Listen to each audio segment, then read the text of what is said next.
8 फरवरी के आम इंतखाबात के बाद जो हुकूमतें तश्कील पाईं उनको 100 दिन मुकम्मल हो गए। इन 100 दिनों के बाद वफाक की सतह पर भी और सूबों की सतह पर भी एक एनालिसिस जो है वो जारी है।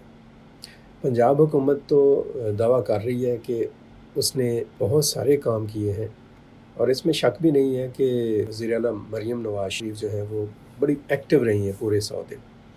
फेडरल में भी बहुत कुछ हुआ है वज़ीर आज़म की सरबराही में या उनकी क़यादत में।